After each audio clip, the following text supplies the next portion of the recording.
Natutupi yung mga upuan niya. Pwede rin siyang gawing cargo lahat. Walang upuan. Yan yung mga upuan niya. Pagdating naman dito sa kabila, may mga 4 wheels din na steering wheels. 5 to 6 seaters. So ayun guys, nandito na naman tayo sa warehouse. Titingin tayo ng mga units dito na stocks ngayon. May mga available ditong 3 wheels. Disc brake na yan, yung mga 3 wheels na to.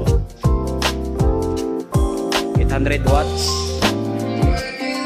60 volts twin temper yung battery niya. Ibang klaseng 3 wheels yung nandito ngayon.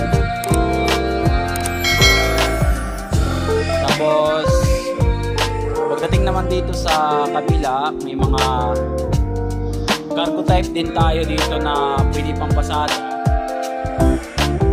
Yan, pwede itong pang pasada kasi yung upuan nito is natutupi yung upuan. Natutupi yung mga upuan niya. Pwede rin siyang gawing cargo lahat. Walang upuan. Yan yung mga upuan niya. Yan, cargo na siya. Kung gusto mo namang pangpasada, ano rin naman tong upuan para may maupuan yung mga pasahero. Yan yung maganda sa cargo na to. Napakamura lang ng cargo na to. Pagdating naman dito sa kabila, may mga 4 wheels din na steering wheels. Ayan.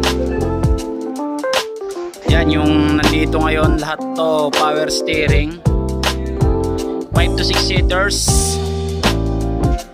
Tapos may mga 6 to 8 seaters naman dito sa kabila ito. Ito puro 8 seaters to, 6 to 8 seaters.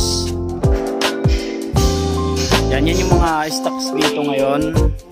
Tapos may mga 4 wheels din dito na 2 to 3 seaters. Ayan. Marami to sa kabilang warehouse. Yan, ganun karami yung stocks natin dito ngayon. Ikutin natin to. Pero hindi na tayo makakapunta dun sa kabila. Yan yung mga 3 wheels. Ganyan karami yung stocks dito ngayon.